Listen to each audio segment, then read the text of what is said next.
మాలల సంక్షేమానికి రాష్ట్ర ప్రభుత్వం అన్ని విధాలుగా తోడ్పాటును అందించాలంటూ మాల సంఘం నాయకులు మాల కార్పొరేషన్ చైర్మన్ పెద్దపూడి విజయ్ కుమార్ విజ్ఞప్తి చేశారు.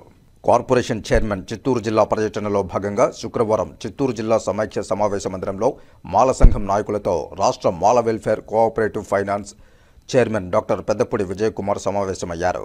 ఈ సందర్భంగా మాలలు ఎదుర్కొంటున్న సమస్యలపై ఆయన చర్చించారు. పలువురు మాల సంఘం నాయకులు మాట్లాడుతూ ఎస్సీల అభివృద్ధికి పెద్దపీట వేస్తామని ఎన్నికల ముందు హామీలు ఇస్తారని, అధికారంలోకి వచ్చిన తర్వాత పాలకులు మర్చిపోతున్నారని తెలిపారు.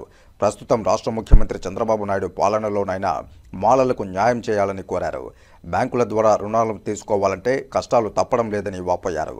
బ్యాంకు లింకేజీ లేకుండా నేరుగా రాష్ట్ర ప్రభుత్వం లబ్ధిదారులకు రుణాలు అందించే విధంగా చర్యలు తీసుకోవాలని కోరారు. ఎస్సీ ఎస్టీ సప్లాన్ నిధులు దారి మళ్లిస్తున్నారని, దళితుల అభివృద్ధి నిలిచిపోతోందని తెలిపారు. బెస్ట్ అవైలబుల్ స్కీమ్ను కొనసాగించి దళితుల బిడ్డల విద్యాభివృద్ధికి తోడ్పాటును అందించాలని డిమాండ్ చేశారు. గత ప్రభుత్వంలో నిలిచిపోయిన పథకాలను కొనసాగించాలని విజ్ఞప్తి చేశారు.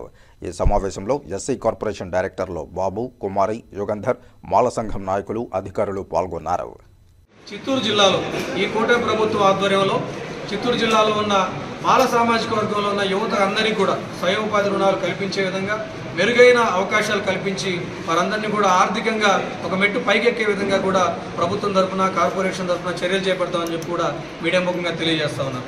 అలాగే ఈ ప్రభుత్వం వచ్చిన తర్వాత సాంఘిక సంక్షేమాన్ని ప్రధానంగా తీసుకొని ఈరోజు పనిచేస్తూ ఉంది. ఈరోజు జిల్లాలో ఉన్నటువంటి హాస్టళ్ల రిపేర్ కోసం దాదాపు 12 కోట్ల రూపాయలని ఈరోజు ఎస్సీ కార్పొరేషన్ తరఫున డిపార్ట్మెంట్ నుంచి కేటాయించడం జరిగింది. టెండర్లు పిలిచారు, వర్క్స్ కూడా జరుగుతూ ఉన్నాయి. రాబోయే రోజుల్లో అధికారులందరూ కూడా సమన్వయం చేసుకుంటూ ఈ రిపేర్స్ అన్నిటి కూడా ఫినిష్ చేసి ఇక్కడ ఉన్నటువంటి విద్యార్థులకి హాస్టల్స్ అన్నీ కూడా అమల్లోకి వచ్చే విధంగా, వారికి అందుబాటులో వచ్చే విధంగా కూడా చర్యలు తీసుకుంటామని చెప్పి కూడా అధికారులు తెలియజేస్తున్నా. తదనుగుణంగా వారికి కూడా తెలియజేస్తా ఉన్నాం. ఆ వర్క్స్ అన్నీ కూడా త్వరితగతిన పూర్తయి రానున్న అకాడమిక్ ఇయర్ నుంచి విద్యార్థులందరికీ కూడా అందుబాటులో ఉండే విధంగా చేయాల్సిందే కూడా వారికి తెలియజేశాం.